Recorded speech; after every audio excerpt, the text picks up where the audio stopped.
सियावर रामचंद्र जी की जय। उमापति महादेव जी की जय। पवन सुत हनुमान जी की जय। गोस्वामी तुलसीदास जी महाराज की जय। मात पिता गुरुदेव की जय। संत जनों की जय। भक्त जनों की जय।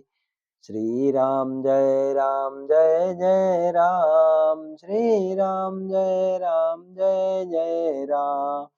श्री राम जय राम जय जय राम। श्री राम जय राम जय जय राम।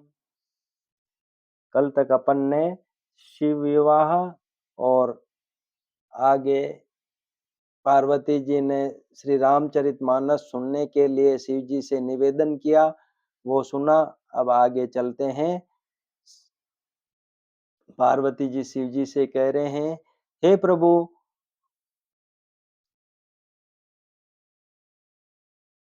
हे प्रभु, फिर आप उस तत्व को समझा कर कहिए जिसकी अनुभूति में ज्ञानी मुनिगण सदा मग्न रहते हैं, और फिर भक्ति, ज्ञान, विज्ञान और वैराग्य का विभाग सहित वर्णन कीजिए। इसके सिवा श्री रामचंद्र जी के और भी जो अनेक रहस्य छिपे हुए भाव अथवा चरित्र हैं, उनको कहिए। हे नाथ, आपका ज्ञान अत्यंत निर्मल है। हे प्रभु, जो बात मैंने न भी पूछी हो, हे दयालु, उसे भी आप छिपा न रखिएगा। वेदों ने आपको तीनों लोकों का गुरु कहा है, दूसरे पामर जीव इस रहस्य को क्या जाने। पार्वती जी के सहज, सुंदर और छल रहित सरल प्रश्न सुनकर शिव जी के मन को बहुत अच्छे लगे। श्री महादेव जी के हृदय में सारे रामचरित्र आ गए। प्रेम के मारे उनका शरीर पुलकित हो गया और नेत्रों में जल भर आया। श्री रघुनाथ जी का रूप उनके हृदय में आ गया, जिससे स्वयं परमानंद स्वरूप शिव जी ने भी अपार सुख पाया। शिव जी 2 घड़ी तक ध्यान के रस में डूबे रहे। फिर उन्होंने मन को बाहर खींचा और तब वे प्रसन्न होकर श्री रघुनाथ जी का चरित्र वर्णन करने लगे, जिसके बिना जाने झूठ भी सत्य मालूम होता है। जैसे बिना पहचाने रस्सी में सांप का भ्रम हो जाता है, और जिसके जान लेने पर जगत का उसी तरह लोप हो जाता है, जैसे जागने पर स्वप्न का भ्रम जाता रहता है। मैं उन्हीं श्री रामचंद्र जी के बाल रूप की वंदना करता हूँ, जिनका नाम जपने से सब सिद्धियां सहज ही प्राप्त हो जाती हैं। मंगल के धाम, अमंगल के हरने वाले और श्री दशरथ जी के आंगन में खेलने वाले वे श्री रामचंद्र जी मुझ पर कृपा करें। त्रिपुरासुर का वध करने वाले शिव जी श्री रामचंद्र जी को प्रणाम करके आनंद में भरकर अमृत के समान वाणी बोले, हे गिरिराज कुमारी पार्वती, तुम धन्य हो, धन्य हो। तुम्हारे समान कोई उपकारी नहीं है। जो तुमने श्री रघुनाथ जी की कथा का प्रसंग पूछा है, जो कथा समस्त लोकों के लिए जगत को पवित्र करने वाली गंगा जी के समान है। तुमने जगत के कल्याण के लिए ही प्रश्न पूछे हैं। तुम श्री रघुनाथ जी के चरणों में प्रेम रखने वाली हो। हे पार्वती, मेरे विचार में तो श्री राम जी की कृपा से तुम्हारे मन में स्वप्न में भी शोक, मोह, संदेह और भ्रम कुछ भी नहीं है। फिर भी तुमने इसीलिए वही शंका की है कि इस प्रसंग के कहने सुनने से सबका कल्याण होगा। जिन्होंने अपने कानों से भगवान की कथा नहीं सुनी, उनके कानों के छिद्र सांप के बिल के समान हैं। जिन्होंने अपने नेत्रों से संतों के दर्शन नहीं किए, उनके वे नेत्र मोर के पंखों पर दिखने वाली नकली आंखों की गिनती में हैं। वे सिर कड़वी तुम्बी के समान हैं, जो श्री हरि और गुरु के चरण तल पर नहीं झुकते। जिन्होंने भगवान की भक्ति को अपने हृदय में स्थान नहीं दिया, वे प्राणी जीते हुए ही मुर्दे के समान हैं। जो जीभ श्री रामचंद्र जी के गुणों का गान नहीं करती, वह मेंढक की जीभ के समान है।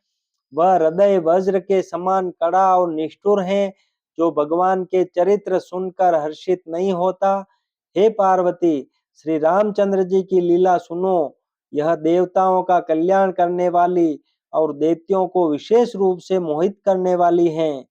श्री रामचंद्र जी की कथा कामधेनु के समान सेवा करने से सब सुखों को देने वाली है और सत्पुरुषों के समाज ही सब देवताओं के लोक हैं, ऐसा जानकर इसे कौन न सुनेगा।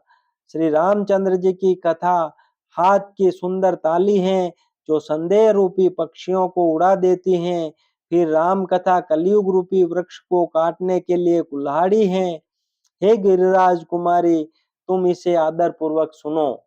वेदों ने श्री रामचंद्र जी के सुंदर नाम, गुण, चरित्र, जन्म और कर्म सभी अनगिनत कहे हैं। जिस प्रकार भगवान श्री रामचंद्र जी अनंत हैं, उसी तरह उनकी कथा, कीर्ति और गुण भी अनंत हैं। तो भी तुम्हारी अत्यंत प्रीति देखकर जैसा कुछ मैंने सुना है और जैसी मेरी बुद्धि है, उसी के अनुसार मैं कहूँगा।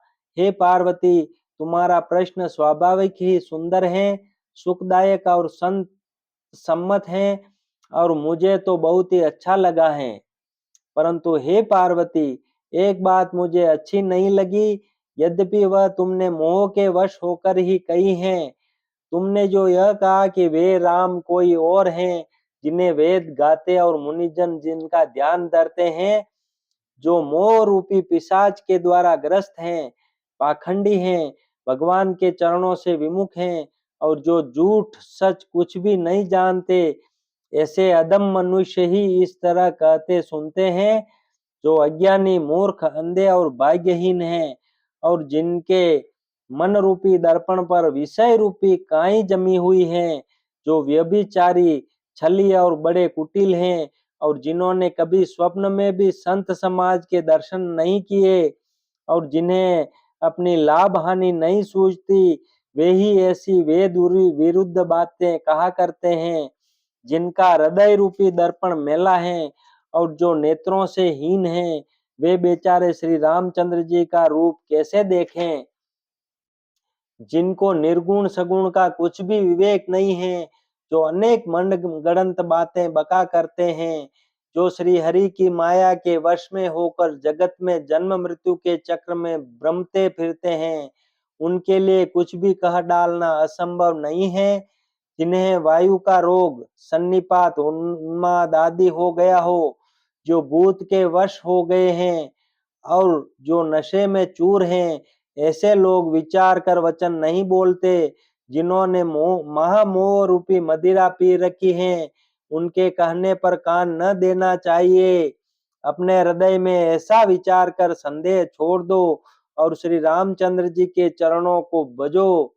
हे पार्वती, ब्रह्म रूपी अंधकार के नाश करने के लिए सूर्य की किरणों के समान मेरे वचनों को सुनो। सगुण और निर्गुण में कुछ भी भेद नहीं है।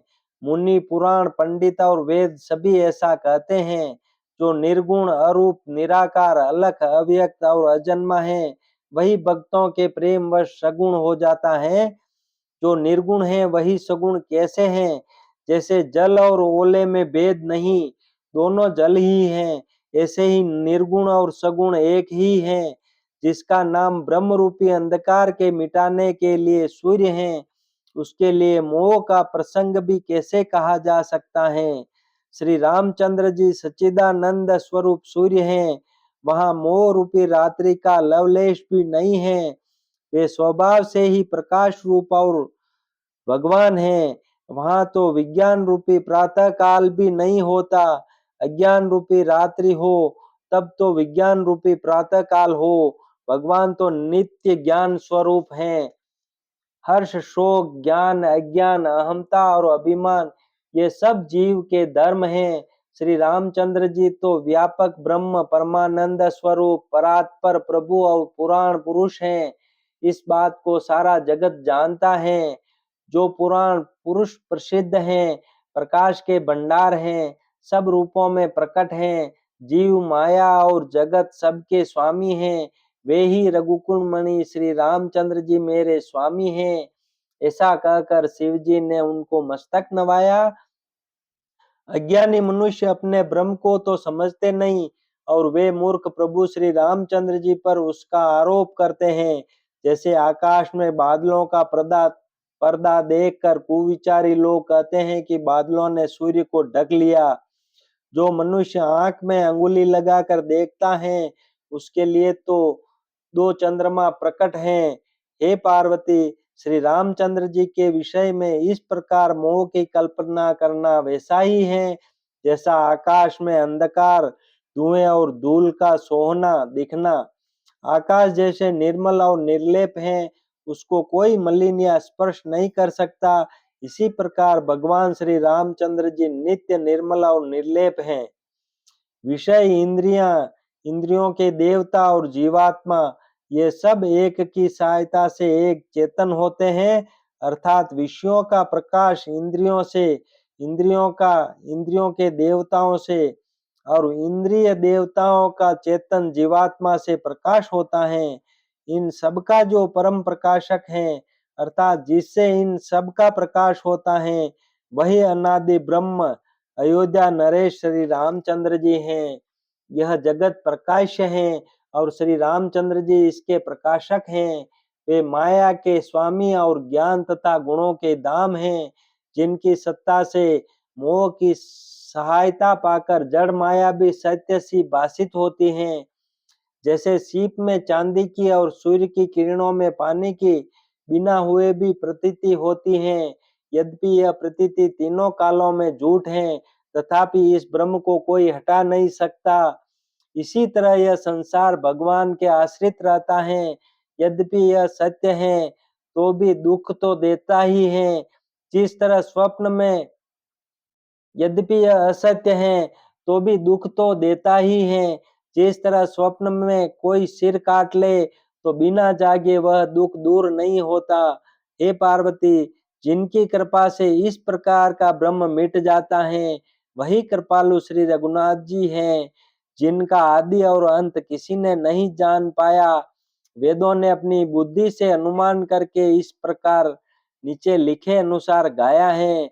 वह ब्रह्म बिना ही पैर के चलता है, बिना ही कान के सुनता है, बिना ही हाथ के नाना प्रकार के काम करता है, बिना मुंह जीवा के ही सारे रसों का आनंद लेता है और बिना ही वाणी के बहुत योग्य वक्ता है। वह बिना ही शरीर के स्पर्श करता है, बिना ही आंखों के देखता है और बिना ही नाक के सब गंधों को ग्रहण करता है, सूंघता है। उस ब्रह्म की करनी सभी प्रकार से ऐसी अलौकिक है कि जिसकी महिमा कही नहीं जा सकती।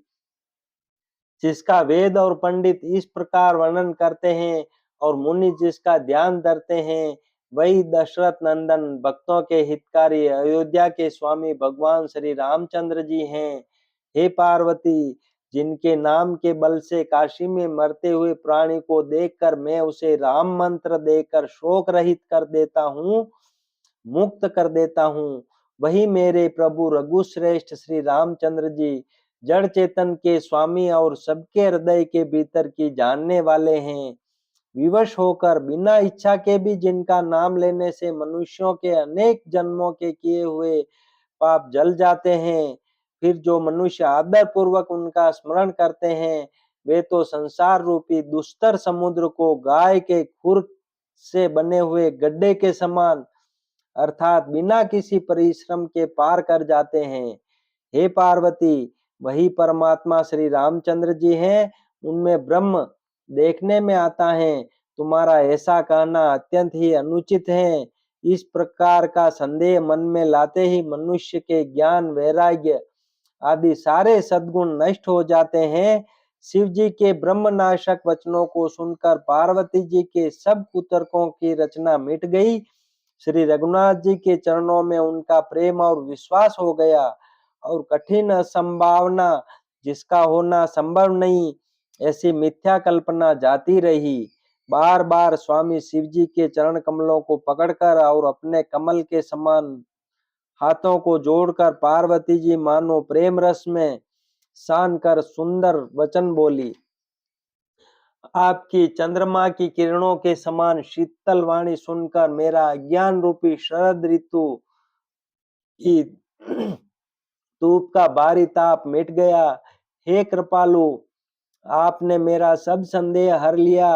अब श्री रामचंद्र जी का यथार्थ स्वरूप मेरी समझ में आ गया। हे नाथ, आपकी कृपा से अब मेरा विषाद जाता रहा और आपके चरणों के अनुग्रह से मैं सुखी हो गई। यद्यपि मैं स्त्री होने के कारण स्वभाव से ही मूर्ख और ज्ञानहीन हूँ, तो भी अब आप मुझे अपनी दासी जानकर हे प्रभु, यदि आप मुझ पर प्रसन्न हैं, तो जो बात मैंने पहले आपसे पूछी थी, वही कहिए। यह सत्य है कि श्री रामचंद्र जी ब्रह्म हैं, चिन्मय ज्ञान स्वरूप हैं, अविनाशी हैं, सबसे रहित और सबके हृदय रूपी नगरी में निवास करने वाले हैं। फिर हे नाथ, उन्होंने मनुष्य का शरीर किस कारण से धारण किया? हे धर्म की ध्वजा धारण करने वाले प्रभु, यह मुझे समझा कर कहिए। पार्वती के अत्यंत नम्र वचन सुनकर और श्री रामचंद्र जी की कथा में उनका विशुद्ध प्रेम देखकर तब कामदेव के शत्रु स्वाभाविक ही सुजान कृपा निदान शिव जी मन में बहुत हर्षित हुए और बहुत प्रकार से पार्वती की बड़ाई करके फिर बोले। नवान परायण पहला विश्राम, मास परायण चौथा विश्राम। बोलो सियावर रामचंद्र भगवान की जय। उमापति महादेव जी की जय। पवन सुत हनुमान जी की जय। गोस्वामी तुलसीदास जी महाराज की जय। मात पिता गुरुदेव की जय। संत जनों की जय। भक्त जनों की जय। श्री राम जय राम जय जय राम। श्री राम जय राम जय जय राम। श्री राम जय राम जय जय राम। श्री राम जय राम जय जय राम।